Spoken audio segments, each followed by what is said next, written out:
हमारे साथ भोजपुरी की पहली लोक गायिका कल्पना पटवारी जी हैं, जो समस्तीपुर पटेल मैदान में आज शाम कार्यक्रम में भाग लेने आई हैं।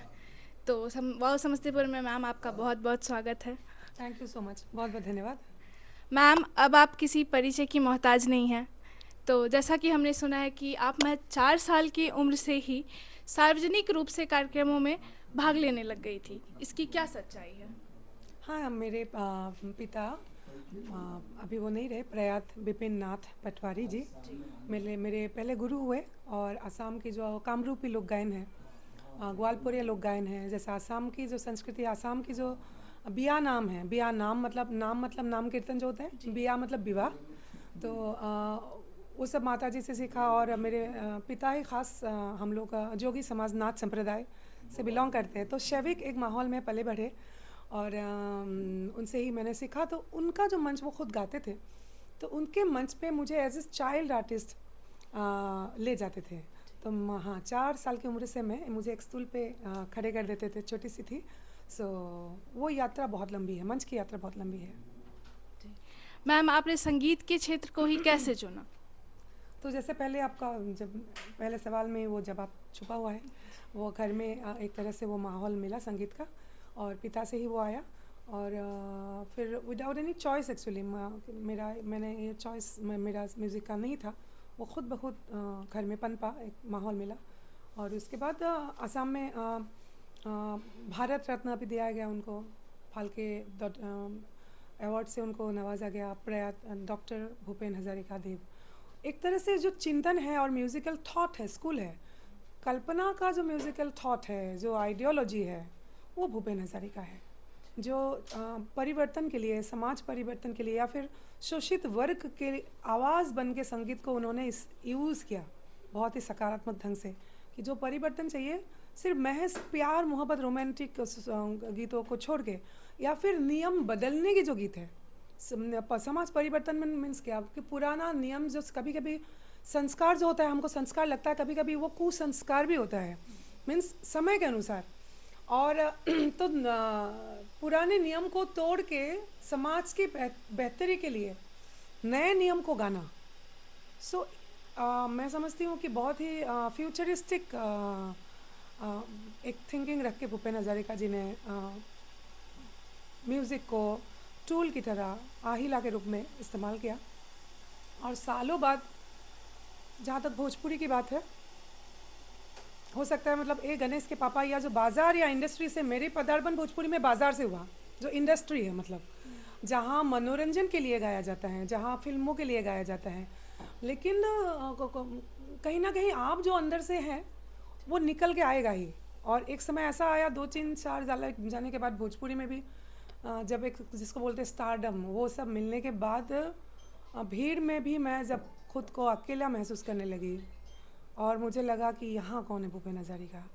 और उस यात्रा में जब चल पड़ी, व्यूज़ कम होता गया, फेसबुक और यूट्यूब का समय आ गया, तब तक कैसेट की दुनिया, मतलब समय से मैं फिर अब की जो डिजिटल जो आप लोग शूट कर रहे हैं, ये परिवर्तन है, बड़ा बड़ा कैमरा होता था, आज बहुत सब कुछ सब माइक्रो लेवल में आ गया है। और उसमें फिर मैं भूपेन हजारिका जी को खोज खोज के भोजपुरी के भिखारी ठाकुर जी तक पहुंचती हूँ। और बहुत कुछ जो इसको क्या बोलेंगे, जो परत है, गौन वाले जा राजा जी, स्टारडम, सैया जी दिलवा मांगे ले, या भी जो गणेश के पापा, जो एक होता है ना भीड़ आपको देखने के लिए, 2 3 लाख के लोगों को भी मैंने देखा मऊ, आरा के बखोरापुर काली मंदिर के प्रांगण में, खेतों में, बस और टेम्पो में लदे हुए बहुत सारे लोग आपको देखने आना, वो एक स्पेशल मोमेंट था। लेकिन फिर भूपेन हजारिका जी को जब मैं उस सब मंच पे लाखों के लोगों में मैं अपने आप को याद करती थी कि Kalpana, I am born to be a leader, not a follower. Leader means cultural leader.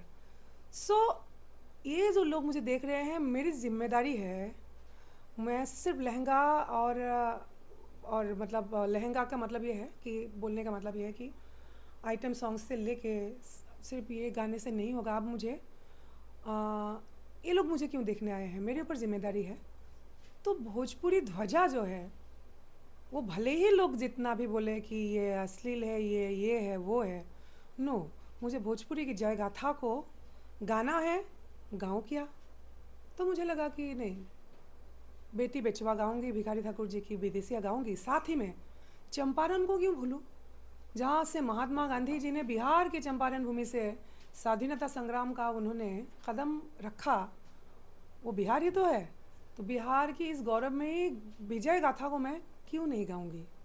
तो मैं वो सब खोजने लगी, जहाँ बिहार में, पूर्वांचल में कहाँ कहाँ प्राइड है, वो खोजने की यात्रा शुरू होती है। और वो करते करते करते करते आज मैं आपको बोलूँ, छठ को